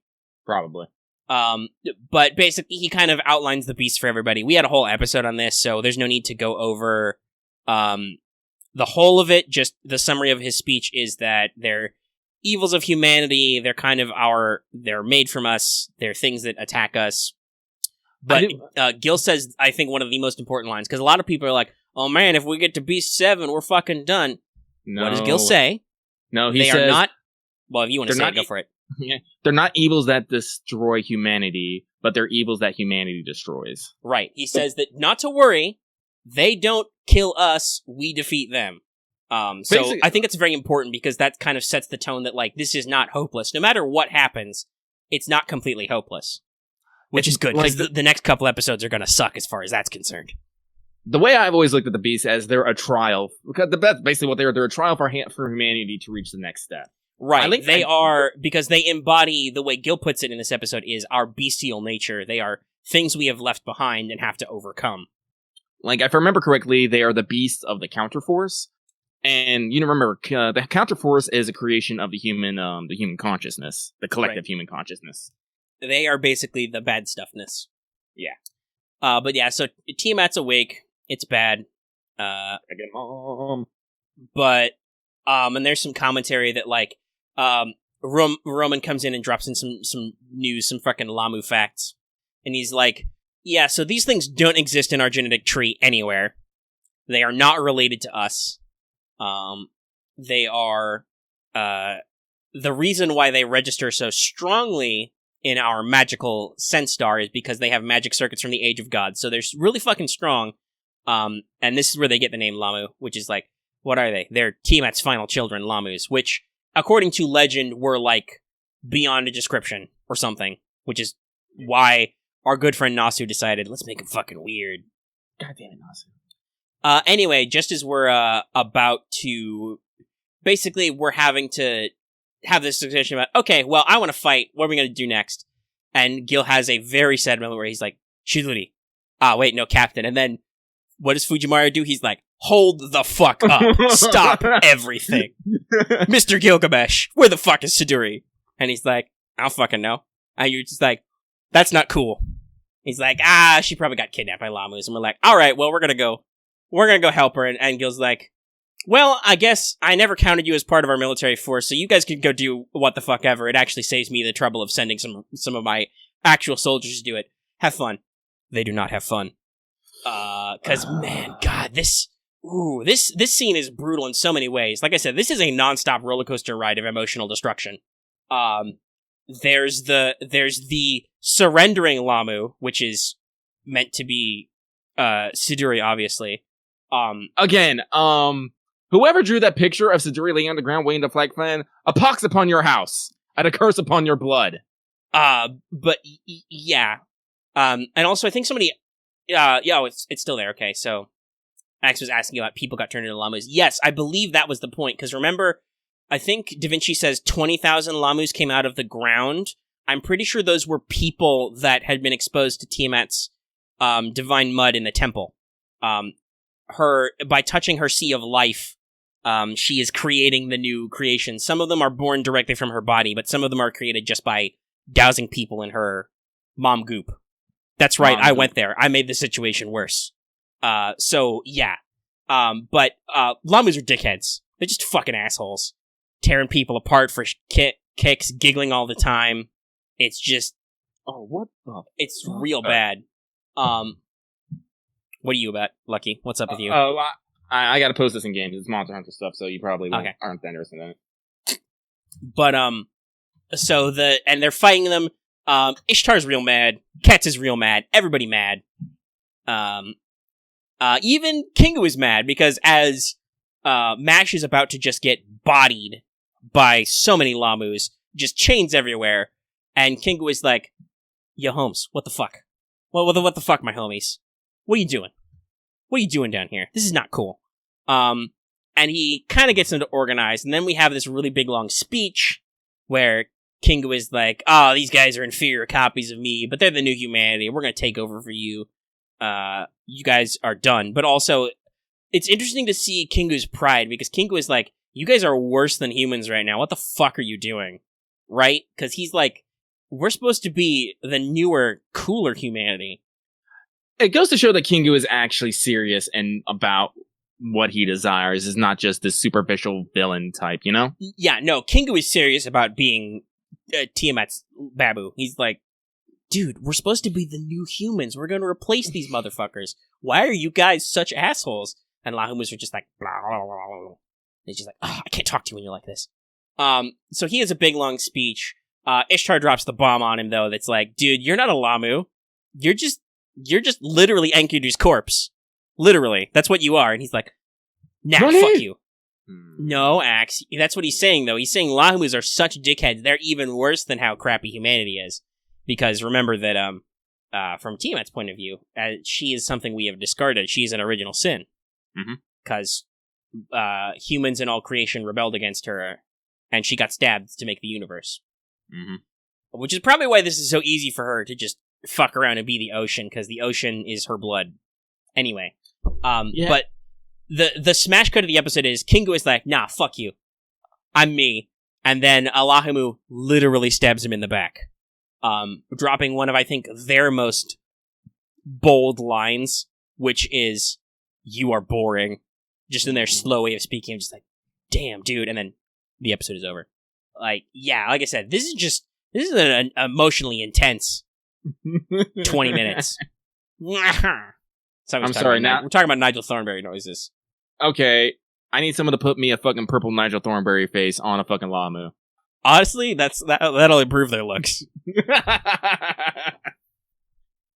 But yeah, the episode subtitle: Lamus are dicks. Lamus are dicks. I don't. So next time we get a real episode, whenever that is, that should be we flee, we run away from the city, shit's bad. Gil's gonna be like, "Hey, yo, dog, there's some shit coming out of the ocean." Because remember, or possibly Chaldea will call us because Romani and Da Vinci are like, "Yeah, we don't see any spirit origins in the out there yet. It's just those weird Lamu things." So Tiamat's not fully awake yet. So she's gonna wake up and start walking out of the ocean. Then we're gonna fight her? ? I'm really curious how that's gonna go. Well, you gotta remember, what's gonna happen is, the Lahamus are gonna stab the Grail out of Enkidu, because then they fly it towards the ocean. They chase it off to the ocean, and that's when she comes out. That's right. Yeah. Yeah, and that's why we're at the ocean side, because we're chasing the Grail down. Yeah. And so... But like I said, I don't know what that... I'm more interested about the confrontation when Femme Fatale is actually out there, because in the game, she doesn't fight back at all. Mm-hmm. But... She literally binds herself down. Which, actually, now that I think about it, I don't think she had the bindings on her in that one shot of her. No, she does. Because her arms are bound up, covering the nipply bits, because Tiamat does not wear a shirt.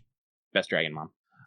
But mostly I'm thinking, because is Mash gonna wander out in the ocean and, like, boop her snoot with her shield? Like, because Femme Fatale has to be, quote-unquote, defeated for her to, like, for Tiamat to lose her rationality or whatever and wake up full giant mom mode. So I'm very curious how they're gonna do that scene. I wonder if they're gonna... Because there's no way Ishtar's gonna be able to hurt Tiamat. That should not follow. Yeah, Axe, I don't think she should be able to do that, because she's still calling Tiamat mother. So, like, I'm not sure if she's physically capable of that. Ketz is, I don't know what she's doing, so it's like, it would have to be something either the Master or Mash does. Well, as I said, like, I don't know if we'll, like, I don't know, because we're also, next episode, because once they get to the beach, I think this is the first time we're going to meet someone who got taken a bit ago. Oh, yeah, that's right. That's also going to happen. Yeah. So that hasn't happened yet. Yeah, so, like I said, there's a bit of stuff happening. That would be a perfectly good excuse for Ketz, and I think actually that doesn't that happen? Don't some of our friends be like, "We'll fight this crazy chick who used to be our friend. You go on ahead, Master." To kind of explain, because that's the thing about Altered Ushi, is that she has infinite regeneration plus division, so there's just as many of her as there need to be. Well, she's like literally one with the Sea of Life, so as long as the Sea of Life is there, she can just fucking regenerate. Hey, I'm back. Hey, there's 2 of me. Hey, there's like 6 of me. Fuck you. Oh god, they're gonna animate that. Yeah, but don't worry, that one weird guy will come back. I think that's in the second confrontation, though. Yes. Well, Lof, I mean, there's definitely a double duty vanilla and chocolate Ushi, Dojin.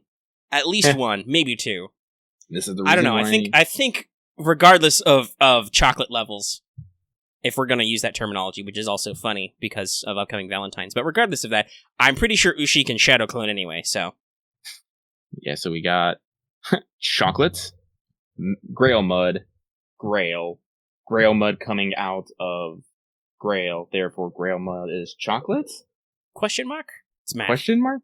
Math. But that's going to be an action scene, but like I said, we have to, at least the way that the original FGO story is framed, there is a quote-unquote fight with Tiamat, where after you beat her, Femme Fatale flops back into the sea, and then big Tiamat comes out, and it's full-blown kaiju mode, so it's like... Oh, Tiamat, let me eat your gamer girl Grail mud. So it's like, I'm really curious how we're going to frame that, because that's a question we always talk about with the adaptation, is how do you frame things? Mm-hmm. You know? Because they've been very consistent that Mash uses her shield. Mm-hmm. which has boned her a couple of times because she has hit things and they're like, I'm immune to blunt force trauma.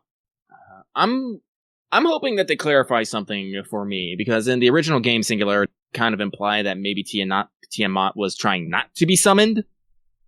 I think it's kind of a weird two-pronged thing, because on the one hand, that's the whole point of Femme Fatale, is that's her intelligent form at her minimum size. She doesn't want, like, ultimately she binds herself down. She doesn't want to destroy her children. What mother would, right? Right. But when we it's kind of it's like a double ploy. It's like, well, okay, if I don't destroy them, that's okay. But if the Femme Fatale part is defeated, then basically only her animal brain is left, and she's like, okay, but I'm mad. So, I don't know if... I'm assuming it's something that our good buddy Gatia shenanigans so that no matter what happens, Tiamat shows up. Yeah. As Beast 2. Because we have to remember, that's a thing that Gil didn't talk about this time. Does he actually... No, he does at some point mention that they're supposed to be sequential. In the actual Singularity, that beasts occur in order, so it is inevitable because Beast 1 has appeared, Beast 2 will appear, etc. Again, this is why that's why I'm still convinced Beast 4 is still gonna fucking show up. But... Well, yeah, I don't... that's the thing, I don't know if they will appear, but I don't know... I actually having said that they're sequential, I don't know if they have to be sequential. Because the way Foe phrased it anyway was, we already did defeat 4. So it's like, I don't know. But we'll see. That full... I think the first ever appearance of Primate Murder on screen was not for nothing. Like I said, I'm pretty sure that is literally the only time. Let's just go with Lancers. But yeah, so that's... as I said, we are in a creaky, emotionally intense couple of episodes. Yeah, but like as I was saying before, yeah, I just want the anime to maybe clear it up for me a bit. Just so I'm like... Because that's something that you can definitely say for an anime. It's all like, this is additional material on this thing that I did. So, yeah. Also, I also want to rewind back Setsubun and laugh at the DaVinci visual filter and poor Mr. Minyu sobbing on his console. Oh, yeah. Or, basically, DaVinci gave Cleo special slimming lenses, so she sees her as really skinny. But then she's like, but also, Master, have you been eating enough? And DaVinci is like, oh, I guess I may have carelessly made something like that and left it lying around my workshop. Anyway. Also, yes, I do have Bon 10 Kyo because I use her in my fucking Ember farming team. My Arash is Bon level 9. Oh, also, I made a mean joke. Do you know what, earlier, do you know what probably is the least heard line in fucking FGO is? I know what your answer is, but I'm not going to anti your joke. Arash's victory line. It has been a long time since I've heard it. I have definitely heard it before, not actually having him blow up. But yeah, it's pretty rare. But yeah, we're in the emotional fuck you period of Babylonia right now. The Nasu gang they kicked you in your shin, so you bent down low, and then they push you over, and now they're just kicking sand in our face. It's gonna be like that for probably a couple of episodes, but we're getting ever closer to those big scenes, man. Also, Axe, I level plenty of my males. It's just most of my males aren't fucking SSRs or SRs. That's also just true in general.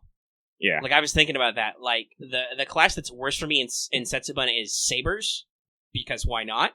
It's like, once you get out of, like, okay, I have, NP2 Rama, and I have a Sumanai, and then it's like, and I have a fully leveled 70 Bedivere all the way up there. But after that, it's like, well, now I'm getting into my specials. It's like, Saber-a-Lot, Saber-Liz, or my SSRs, and so it's like, this is a tight space. Luckily, there aren't too many Lancer nodes. Because I have Raiko, and I have an Ibaraki, and I have a Tamamo, and a Tamakat, and all these other really good servants that I don't want to keep overlapping their skills when I have other servants with other niches I need to fill, Axe. Yeah, I feel like Axe is trying to do some kind of weird projection sham on you. Yeah, it's not going to work, but Axe. It doesn't work because you don't...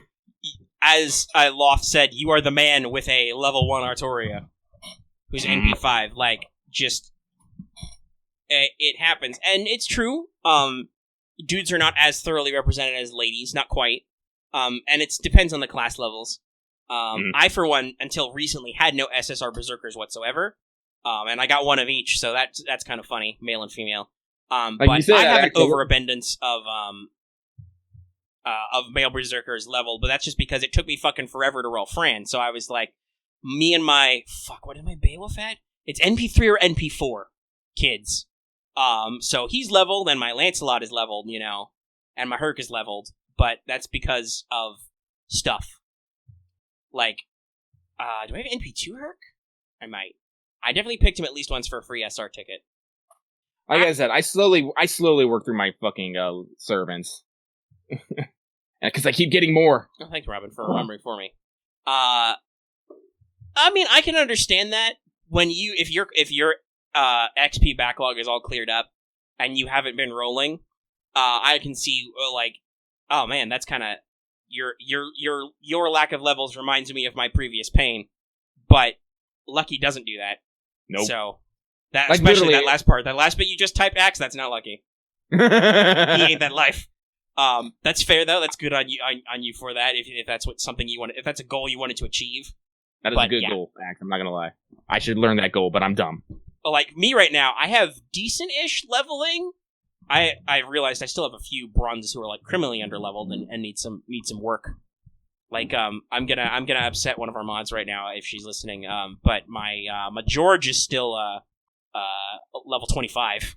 But that's just because I've always had pretty good writers, and I'm just like, fuck, man. I think I mentioned this number before. It was like 161. Yeah, servants? Was it on Mike? That might not. No, it was. I think it was because I busted it out. Shit, I can go look again though. He'll look again, but yeah. So like, I do have some bronzes and a couple of silvers I need to level. Like Fergus is level 40. No, but, Leo. I'm just like, I have like so many brand new servants. That's the thing. Like, when did I roll? It was all New Year's. I think. Like, I am trying to. Like, I'm like the way I. Oh, sorry, but the way I work on my leveling my servants is I try to get the one I just rolled up so I can take it off the list and my backlist doesn't actually grow.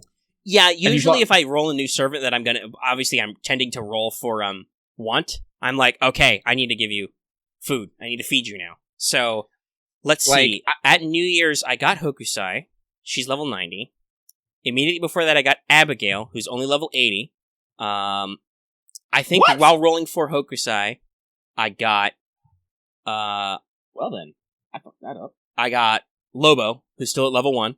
On the GSSR, I got 2 SSRs, which is very lucky, but very QP and EXP intense. So I did manage to get Drake and Melt to level 90. While rolling for Aresh at Christmas, I got a bunch of servants. That's right. That's why I'm so behind. Because I got Enkidu, my Medusa Lancer is like NP2 or 3. I think I got another SR in there somewhere. I've gotten multiple copies of Hoswin off banners, but I haven't leveled him at all yet, And then just now, like I said, I've got a brand new Tomoe, I've got a brand new Kintoki, and a brand new Raiko. So it's like, fuck, dude. I'm kind of like, not that you know what? I'm not a super huge fan of Semiramis for reasons, but and they're entirely petty and shallow reasons. But hey, don't lie, you enjoy fucking angry gym lesbians. Well, I do, but that's just because I have a working reproductive system. That's just hot. Anyway, but at the same time, I'm like, it's I can't sneeze at an AoE assassin because there's so few of them. What the fuck, game? Why? I have 2 SSR single target assassins, who are completely different niches too. But I think who else is AoE? Shooting. Don't have her. That was the one I didn't get out of this whole kerfuffle. I forgot. Is Cleo? I always forget. Cleo AoE or single? Cleo's AoE. Don't have her either. Not lucky. Danzo's story lock, so no luck on that yet. Puma? Fuma is, but he's silver. I do need to finish leveling him. I think I got him to the last ascension, though. There's Summer Skahak, of course. But, Kiritsugu was another brand new one. I think I got at Christmas. Yeah, he's single target. I pulled up my list. So I don't have Summer Nino. I didn't get any fucking Summer Servants except Summer Nobu from last year. So, yeah, I just don't think there's enough AoE assassins. So I'm like, if Semiramis attacks on a ticket, what the fuck ever. I'm going to be rolling for CEs. I'm not rolling for a 4-star, though, so I'm not going to get any copies of Semiramis. That's not how this works. Yeah, I was actually thinking about your target in her effect. By the way, hey, because of Setsubun, I actually put a Setheno in a party and used her. I have her MP5. She's actually probably... Honestly, once her rank up comes that kind of makes her NP do more stuff at multiple NP levels, she'll be okay for certain comps. I just don't think I'll ever have time to, do, a Mimi all Snick build. But I can do that. I have all Snick. I have assembled Team Snick. I even have bonus Snick because I've got Chiyome, who also, I think... no, I got one of those on Setsubun. I think I have an MP2 Chiyome. She's also single target, though. What the fuck, game? I'm actually thinking about Axe's comment about me not leveling my male servants, and I'm looking at I usually female servants unleveled to do my remaining male servants. I can build Mecha Shiva Loth. I have all of those. And then I have the sisters. Like I said, I got the full Snick team. Let's see here. Let me check my sabers. Super fighting robot. Oh no, my males is definitely weighted in my fucking males. But as I said, in there I have literally Saber Shiki, Altera, and NP5 Artoria level 1. Saber Shiki, you dirty motherfucker. Hee hee. I wonder, does my curse work in reverse? If I try to roll for Saber Shiki, will I get 2 Fujinos? I don't think it works like that, unfortunately. I think they just no Saber for you.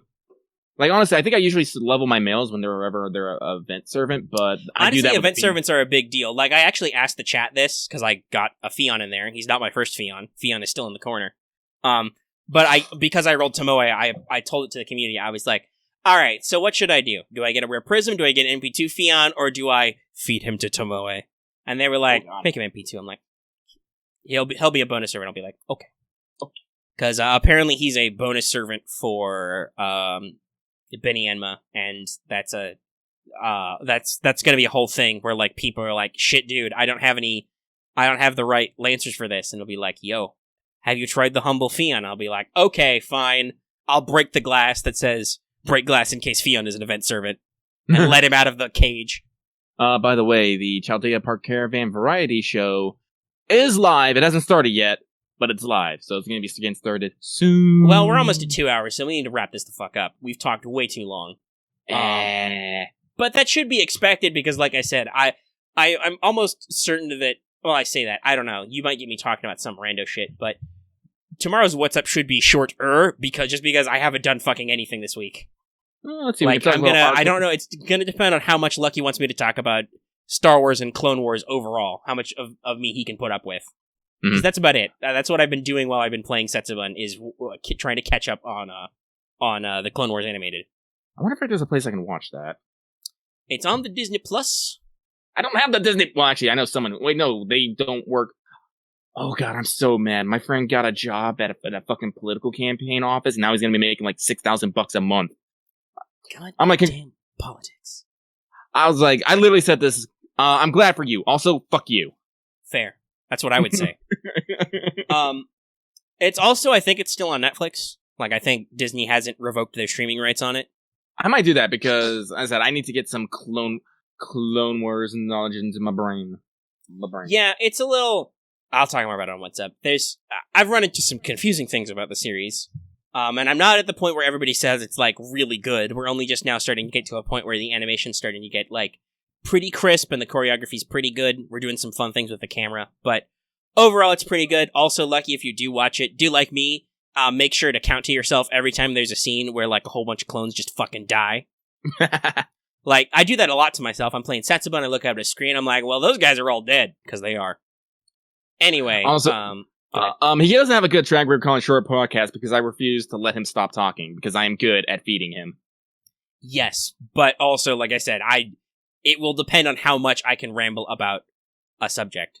I do want to throw out, it's about to be a new month, so this is the usual Patreon shenanigans. I'll bring it back. Be a new month, do some new stuff, so if you it's actually starting. Want to listen to episodes live, listen to audio early, all that good stuff, a little $1 a month for that, you can join at our Gold Plus level, as a lot of people have been either joining or bumping up to, which is cool. We appreciate that deeply. That's Lucky talking about your generosity earlier. We're always like, are you sure about that? But okay. But a new month does mean a new Teach My Mega Sensei poll. I'll probably have that up in the next couple of days if I can find some time in my busy-ass weekend. Small interruption. Loth, you see I'm going to say some first burns, but then I just look at my hand where I recently just burned myself, and I'm just like, He's not wrong. I had a thought about me and my low-key burns the other day, but that's not important. I'm trying to wrap the show up. I'm not letting him. But just, there will be a new Teach My Mega Sensei poll, and these will be our options. What is the Moon Cell? What is Magecraft/Thaumaturgy? What is a Lost Belt? And what is the Age of Gods?